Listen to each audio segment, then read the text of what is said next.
PM Modi ने लाभार्थियों के साथ किया संवाद, बोले विकसित भारत संकल्प यात्रा शिविरों में बढ़ी लोगों की भागीदारी। जम्मू दौरे पर पहुंचे रक्षा मंत्री राजनाथ सिंह, सैनिकों को संबोधित कर बढ़ाया मनोबल, बोले हर सैनिक परिवार के सदस्य के सम्मान। बिहार में बड़े सियासी उलटफेर की अटकलें तेज, 3 दिन के दौरे पर आ रहे दिल्ली, कार्यकारिणी बैठक में लेंगे हिस्सा।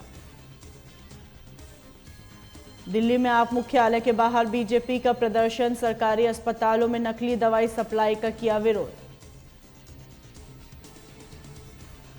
अडानी एनर्जी को मिला रिन्यूएबल एनर्जी का प्रोजेक्ट, 7 गीगावाट नवीकरणीय ऊर्जा का करेंगे निर्माण, 3000 करोड़ का लक्ष्य।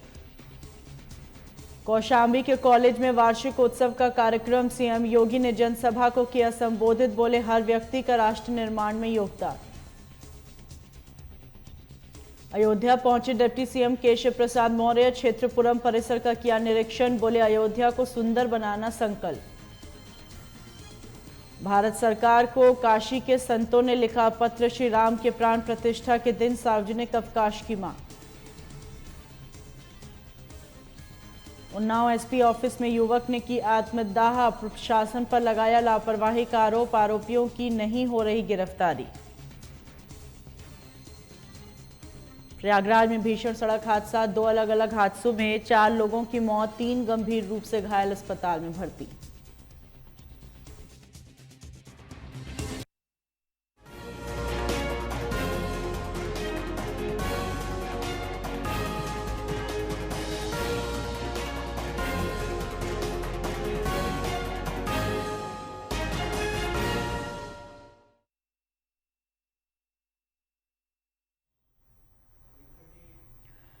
नमस्कार, स्वागत है आपका। आप देख रहे हैं न्यूज लाइव, मैं हूं आपके साथ हिना। पीएम मोदी के वीडियो कॉन्फ्रेंसिंग के जरिए विकसित भारत संकल्प यात्रा के लाभार्थियों के साथ संवाद कार्यक्रम में हिस्सा लिया। इस दौरान पीएम मोदी ने कहा विकसित भारत संकल्प यात्रा शुरू हुए अभी 50 दिन भी नहीं हुए हैं और यह लाखों गांवों तक पहुंच चुकी है। एक रिकॉर्ड है। पिछले 10 वर्षों में कल्याणकारी योजनाओं के लाभार्थियों के जीवन में बदलाव, साहस, संतुष्टि और सपनों से भरी कहानी है। 10 करोड़ महिलाएं स्वयं सहायता समूहों से जुड़ी हैं, उन्हें बैंकों द्वारा 7 करोड़ 5 लाख रुपए दिए गए। उज्ज्वल साथियों, मोदी की गारंटी वाली गाड़ी जहां भी जा रही है वहां लोगों का विश्वास बढ़ा रही है, लोगों की उम्मीदें पूरी कर रही है। यात्रा शुरू होने के बाद उज्ज्वला गैस कनेक्शन के लिए 4.5 लाख नए लाभार्थियों ने आवेदन किया है। मैंने पूछा भाई ये कैसे आ गए, तो बोले परिवार बड़ा हो गया, बेटा अलग रहने गया तो नया घर बन गया, नया परिवार है तो अब उसको चूल्हा चाहिए। चलो मैंने कहा ये तो अच्छी निशानी है कि सब लोग आगे बढ़ रहे हैं। यात्रा के दौरान मौके पर ही 1 करोड़ आयुष्मान कार्ड दिए जा चुके हैं। पहली बार देशव्यापी हेल्थ चेकअप हो रहा है। लगभग 1.25 करोड़ लोगों का हेल्थ चेकअप हो चुका है। 70 लाख लोगों की टीबी से जुड़ी जांच पूरी हो चुकी है। 15 लाख लोगों की सिकल सेल संकल्प से जुड़ने और देशवासियों को जोड़ने का ये अभियान लगातार विस्तार ले रहा है, दूर दूर के गांवों तक पहुंच रहा है, गरीब से गरीब को जोड़ रहा है। युवा हो, महिला हो, गांव के सीनियर सिटीजन हो, सब आज मोदी की गाड़ी का इंतजार करते हैं और मोदी की गाड़ी के कार्यक्रम का इंतजाम भी करते हैं। और इसलिए इस महाअभियान को सफल बनाने के लिए मैं आप सभी देशवासियों का, विशेष करके मेरी माताओं बहनों का आभार व्यक्त करता हूं। नौजवानों की ऊर्जा इसके साथ लगी है, नौजवानों की शक्ति इसमें लगी हुई है। सारे नौजवान भी इस कार्यक्रम को सफल बनाने के लिए अभिनंदन के अधिकारी हैं। कुछ स्थानों पर किसानों को खेतों में कुछ काम, साथियों,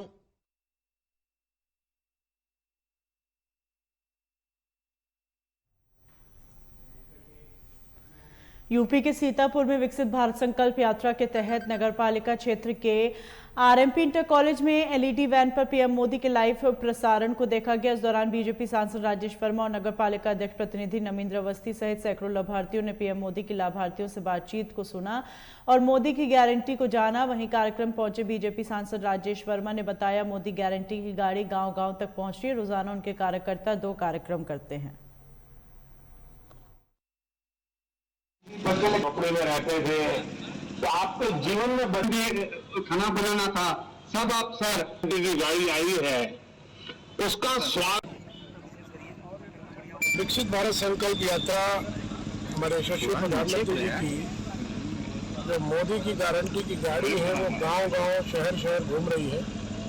हम लोग प्रतिदिन 2 कार्यक्रम करने का कार्य कर रहे हैं। हमारे जनप्रतिनिधि, हमारे पार्टी संगठन के पदाधिकारी, हमारे जिला पंचायत सदस्य, जिला पंचायत अध्यक्ष, सभी लोग किसी न किसी कार्यक्रम को लीड करने का काम करते हैं।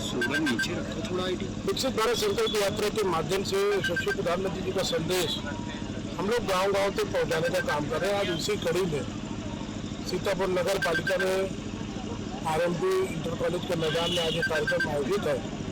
बड़ी संख्या में लाभार्थी आए हैं, बड़ी संख्या में तमाम ऐसे लोग हैं, निजी लोग हैं जिनके रजिस्ट्रेशन होने हैं, जिनको लाभ नहीं मिलता है, उनको लाभ देने का विषय है। और इस यात्रा के बारे में हम लोग बड़ा विस्तार से क्षेत्र में जा करके लोगों को बताने का काम कर रहे हैं। और इससे सबसे बड़ा लाभ ऐसे उन वंचित शोषित लोगों को भी मिल रहा है जिनको अभी तक कोई लाभ नहीं मिल पाया है। इस कार्यक्रम के माध्यम से हम उन लोगों तक भी लाभ पहुँचाने के लिए हम लोग लगे हुए हैं। उसी कार्यक्रम में मोदी जी ने कहा है कि कोई लाभार्थी भूखा न रहे, अफसर भी गांव-गांव तक जाएंगे और क्योंकि कार्यक्रम गांव-गांव तक अब आगे चलाया जाएगा और आप लोगों को भी दिशा निर्देश प्रधानमंत्री जी ने दिए। निश्चित रूप से जो आपने कहा, गांव-गांव अफसर भी जाएंगे, कार्यकर्ता भी जाएंगे। हम लोग चिन्हित करेंगे जो लाभार्थी है और वो लाभ से वंचित है, उसके घर तक वो लाभ पहुँचे। ये हम लोगों का समयबद्ध कार्यक्रम है और अभी ये कार्यक्रम 26 जनवरी तक चलेगा। उसके बाद फिर हम लोग लाभार्थियों से घर घर मिलने का भी काम करने की योजना है हम लोगों की, वो भी हम लोग करेंगे। 22 तारीख को राम मंदिर में भगवान राम की प्राण प्रतिष्ठा है, क्या अपील करेंगे सीतापुर वासियों से? और नगर के सभी वासियों से मैं यही कहूँगा कि 22 जनवरी जो हम लोगों का एक ऐतिहासिक दिन होगा, रामलला की प्राण प्रतिष्ठा होने वाली यशस्वी प्रधानमंत्री जी के कर्तव्यों के द्वारा होना है।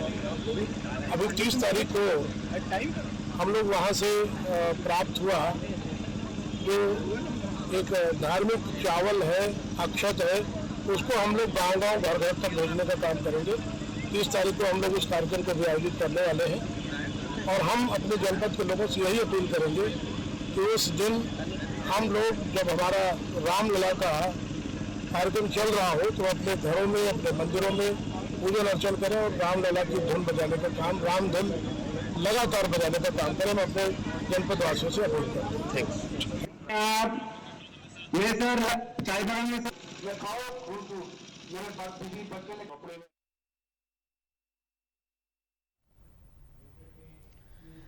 देश के रक्षा मंत्री राजनाथ सिंह जम्मू दौरे पर पहुंचे, जहां उपराज्यपाल मनोज सिन्हा व सेना के उच्च अधिकारियों ने जम्मू एयरपोर्ट पर उनका स्वागत किया। वहीं रक्षा मंत्री ने राजौरी में सैनिकों को संबोधित कर उनका मनोबल बढ़ाया। उन्होंने पुंछ हमले में बलिदान हुए 4 जवानों को श्रद्धांजलि दी और घायलों के ठीक होने की कामना की। राजौरी में सैनिकों को संबोधित करते हुए केंद्रीय रक्षा मंत्री ने कहा, उनके लिए हर सैनिक महत्वपूर्ण है और हर एक सैनिक उनके परिवार के सदस्य के समान है।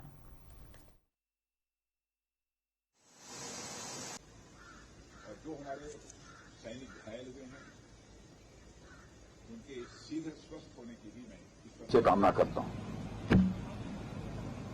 और मैं आपको आश्वस्त करना चाहता हूं कि घटना की गंभीरता को देखते हुए जो भी आवश्यक और जो भी उचित कदम है वह उठाने की भरपूर कोशिश की जा रही है। हमारे लिए हर सैनिक बेहद महत्वपूर्ण है और हमारा एक सैनिक, मैं मानता हूं, वो हमारे परिवार के सदस्य के समान है। यह हम सब के अंदर यह भावना रहती है, सारे देशवासियों के अंदर यह भावना रहती है। और आपके ऊपर कोई नजर डाले तो सचमुच यह हम सबको कतई बर्दाश्त नहीं है। मैं आपको यह विश्वास दिलाना चाहता हूं। इस प्रकार की घटनाओं को रोकने में सिक्योरिटी और इंटेलिजेंस एजेंसी दोनों ही महत्वपूर्ण भूमिका निभाते हैं और लगातार उनके द्वारा भी यह प्रयत्न जारी है कि यह उनकी यह भूमिका और भविष्य में ज्यादा इफेक्टिव हो। उसके लिए जो भी शासन की तरफ से सहयोग की आवश्यकता है अथवा भविष्य में भी जो शासन के सहयोग की आवश्यकता पड़ेगी, उसके लिए हम सरकार का खजाना पूरी तरह से खुला हुआ है।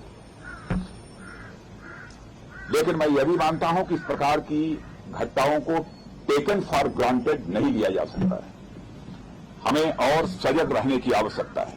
मैं जानता हूं आप सब सजग रहते हैं, लेकिन मैं मानता हूं कि और अधिक सजग रहने की आवश्यकता है। और जिस तरीके से आप सब काम कर रहे हैं उसके प्रति मैं ये कहना चाहूंगा, सभी के प्रति हम सबका एक कृतज्ञता का भाव है। और साथ ही जिस शौर्य और पराक्रम का आप परिचय देते हैं उसके कारण हम सबको एक गौरव की भी अनुभूति आप सबके कारण होती है। और मातृभूमि की सेवा में जो भी आपका बलिदान है, जो भी आपके एफर्ट्स हैं, जो आपकी कोशिश है, उसकी किसी भी सूरत में किसी भी चीज से तुलना नहीं की जा सकती। मैं उसे कहना चाहूंगा कि वह अपने में अनपैरेलल है और इसकी कोई कीमत भी नहीं चुकाई जा सकती। कोई हमारा सैनिक शहीद हो जाता है, भले ही कुछ कंपनसेशन दे दें, लेकिन वह कंपनसेशन के द्वारा उसको कंपनसेट नहीं किया जा सकता। वह क्षति जो होती है कभी पूरी नहीं की जा सकती। मैं आपको विश्वास दिलाना चाहता हूं कि सरकार का जहां तक प्रश्न है, सरकार आप लोगों के साथ खड़ी है और हम आपके वेलफेयर को, आपके कल्याण को, आपकी सुविधा को बराबर हम लोग टॉप प्रायोरिटी पर रखते हैं। जो कुछ भी जानकारी हम लोगों की दी जाती है उस आधार पर हम कदम उठाने की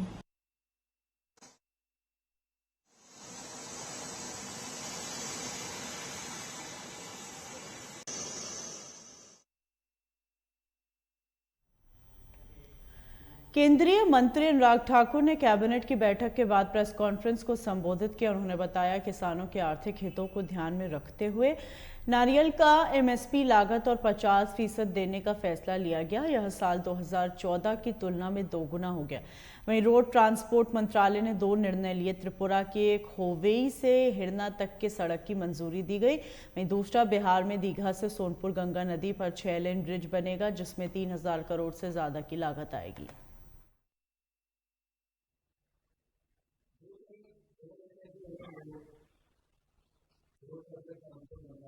जुड़े हुए हैं और ये रोड ट्रांसपोर्ट और हाईवेज के पहला निर्णय है जो त्रिपुरा असम के लिए बहुत महत्वपूर्ण है। ये वाइडनिंग है 2 लेन विद पेव्ड शोल्डर बनाने की। ये खोवेई से हरियाणा तक की सड़क है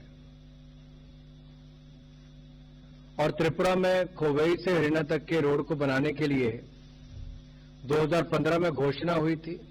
ये कुमारघाट से हरियाणा तक बनना था, लेकिन कुमारघाट से लेकर खोवेई तक की रोड को अभी बनाने का काम चल रहा है। खोवेई से हरियाणा तक के काम की आज मंजूरी दी गई है, जिसपे 2487 करोड़ रुपए खर्च होंगे और 25 महीने में इस काम को पूरा किया जाएगा। जायका का इसमें कंट्रीब्यूशन जो है, जापान इंटरनेशनल कोऑपरेशन एजेंसी, जिससे लोन के रूप में 1511 करोड़ रुपए उससे भी आएंगे। इस प्रोजेक्ट को पूरा होने पर असम और त्रिपुरा के बीच में परिवहन और सुगम हो जाएगा। नॉर्थ त्रिपुरा को साउथ त्रिपुरा के साथ जोड़ने का एक बहुत शानदार ये प्रयास है और इसमें 28 किलोमीटर इसकी दूरी कम होगी। जो आपका सड़क है वो 28 किलोमीटर इसकी दूरी कम होगी और समय इसका लगभग आधा रह जाएगा। दूसरे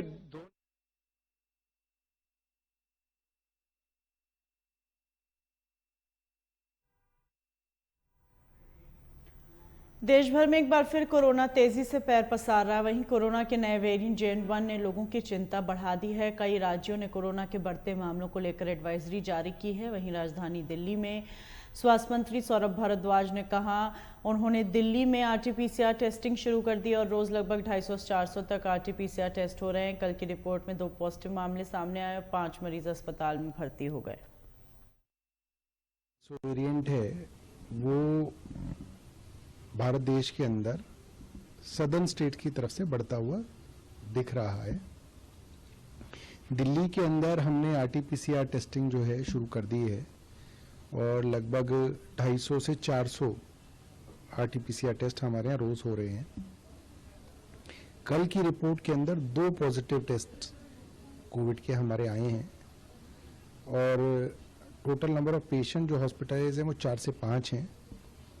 कोई डेथ रिपोर्ट नहीं हुई है और मैंने अभी भी दोबारा अपने हेल्थ सेक्रेटरी को नोट भेजा है कि रोज़ की जो ये गिनती है वो दें और जो सैंपल्स हमारे पॉजिटिव हैं उनकी जीनोम सीक्वेंसिंग की रिपोर्ट भी जो है वो रोज़ मुझे भेजें।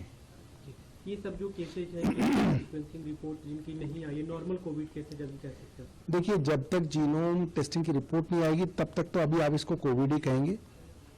हो सकता है नया वेरिएंट ही हो।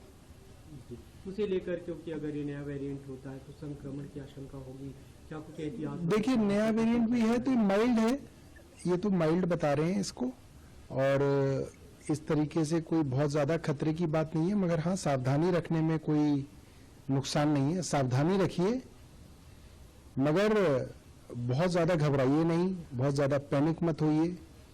सावधानी।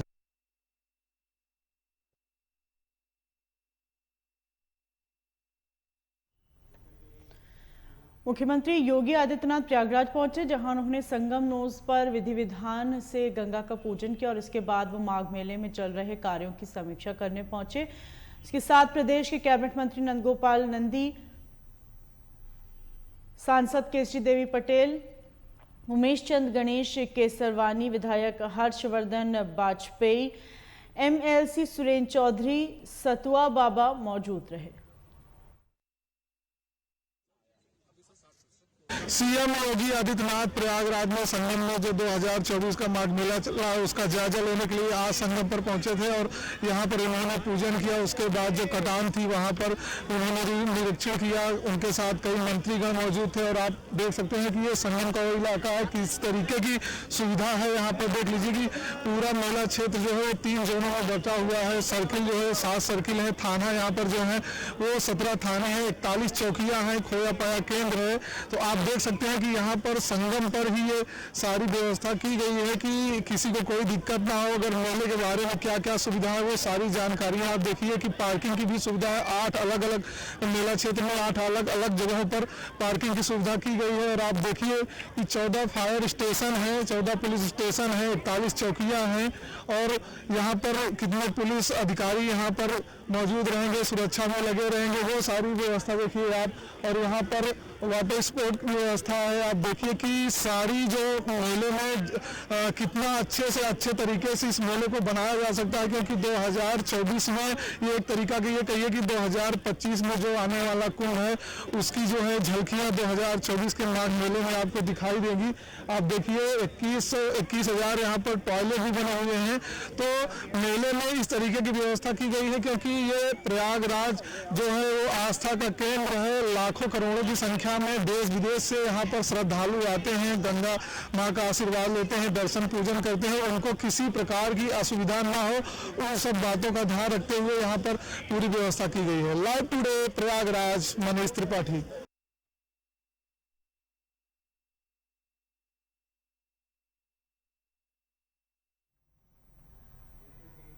इन दिनों देश और प्रदेश के कई स्थानों से छात्र छात्राएं उत्तर प्रदेश विधानसभा को देखने के लिए आ रहे हैं। इसी क्रम में आज यूपी किराना सेवा समिति विद्यालय कानपुर के 20 सदस्यीय छात्र छात्राओं का एक दल यहां पहुंचा। इस दल ने पूरे परिसर का भ्रमण करने के बाद विधानसभा अध्यक्ष सतीश महाना से मुलाकात की। वहीं महाना ने उन्हें विधानसभा के गौरवमय इतिहास सदन की कार्यवाही संचालन एवं पुस्तकालय आदि के बारे में विस्तार से बताते हुए कहा, पिछले कई वर्षों से जनता का विधानसभा से कभी कोई संपर्क नहीं बना था, लेकिन आप लोगों की विधानसभा के प्रति रुचि देखकर मन को संतुष्टि मिल रही है। उन्होंने कहा, उत्तर प्रदेश विधानसभा की पुरानी छवि अब बदल रही है। धीरे धीरे अब जनता को इस बात का एहसास होने लगा है कि लोकतंत्र में विधायिका की भूमिका कितनी महत्वपूर्ण है।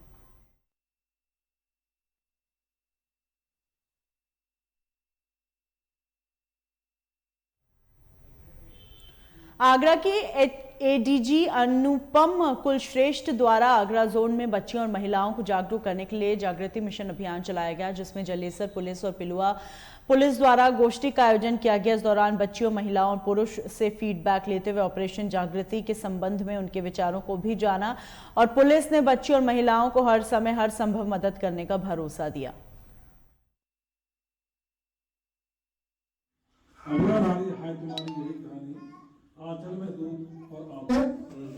दो घंटे बाद जब आप उसको फोन करते हैं तो वो कहता भाई देखिए इसमें अभी टैक्स और 20,000 का जमा होना है, वो और डाल दीजिए, तुरंत आपके खाते में 2,40,000 आ जाएंगे। फिर आप क्या करते हैं, फिर आप डाल देते हैं 1 लाख रुपए पड़ोसियों से व्यवस्था करके 1 लाख को डालो, 20,000 टैक्स का डाल दिया।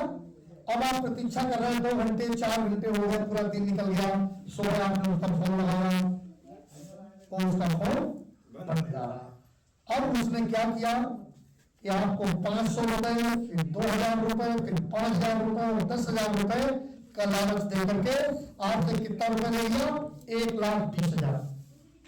जितना उसने आपसे लेकर के पहले दिया था और उससे 5 गुना ज्यादा पैसा उसने सोना के जरिए आपसे ले लिया। क्योंकि आप लालच में आए ना। अगर आपको लालच नहीं होता तो आप बिल्कुल भी ऐसा नहीं करते। सोचिएगा, कोई व्यक्ति ऐसा है, कोई कंपनी ऐसी है जिसको आप 100 रुपए दे और वो आपको 2 घंटे बाद 200 रुपए दे देगी? नहीं देगी ना। तो इस चीज का आप लोग विशेष ध्यान रखिएगा कि इस इंटरनेट का बहुत सावधानी से प्रयोग करिए। कंपनियां फ्रॉड करके अगर आपको जाल में फंसा रही हैं, आपको इस पर फंसना नहीं है। आप इसके बारे में अच्छी जानकारी कर लें। जब तक आपको अच्छी जानकारी ना हो तब तक आप किसी लिंक को बिल्कुल भी ओपन मत करिए। छोटी छोटी बातें होती है, आपका कोई रिश्तेदार बन के वॉइस शेयर करके आपको फोन करता है कि भैया इस तरीके से आपकी दीदी की चोट लगी है, मोटरसाइकिल से गिर गई है, मैं हॉस्पिटल आया हूँ, पैसा है नहीं, 3,500 ऐसा अमाउंट आपसे मांगे। इंटरनेट किसी संबंध में हमें आगे नहीं आना चाहिए जी। और 18 वर्ष से पहले किसी लड़की की शादी नहीं करनी चाहिए जी। और किसी जमीन संबंधी मामले में हमें आगे नहीं आना चाहिए। ये सब कानून के बच्चियों को जो मोहरा बना करके जो आगे होता है, ऐसा नहीं करना चाहिए। और क्या क्या समझ में आया? तो ये पुलिस की अच्छी पहल है, क्या कहेंगे? ये अच्छी पहल है। तो इससे आप लोगों को फायदा भी मिल रहा है और अपराध भी, जो बच्चों के साथ में जो अपराध होते हैं उनमें भी कमी आ रही है। क्या हम ये चाहते हैं ये पुलिस हमारे ऐसे कामों को रोके। नहीं, इससे अपराध भी कम हो रहे हैं। जो पुलिस की मिशन चल रहा है, तो आप चाहते हैं कि ये हमेशा और चलता रहेगा? हमेशा चलता रहेगा सर।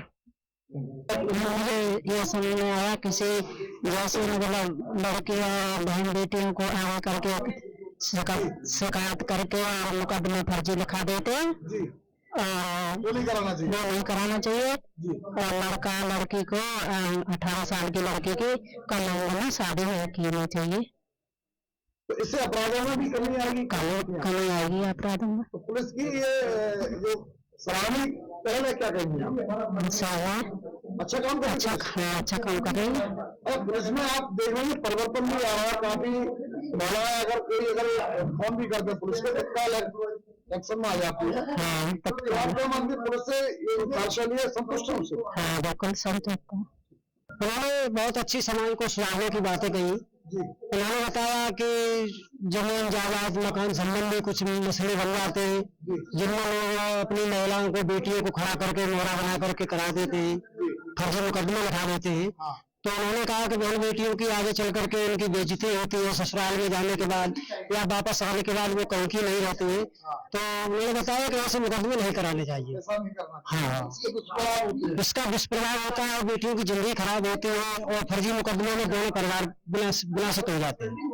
बच्चों को लेकर के जिस तरीके से सरकार सजग है जी, छात्राओं को, बेटियों को और महिलाओं को लेकर के, तो उसमें अपराधों में कुछ कमी आई है? अपराधों में कमी आई है और आती और ज्यादा आएगी अगर इस चीज पर हम सुचारू रहे, अभियान चलाते रहे, जहाँ जहाँ जागृति रहेगी, तो ये जो फर्जी मुकदमा है या जो कुछ भी चल रहा है वो बिल्कुल शांति होगा, खत्म हो जाएगा। चलता रहना चाहिए क्या? चलता जब तक तो जरूर चलता रहना चाहिए जब तक इसमें सुधार न आ जाए।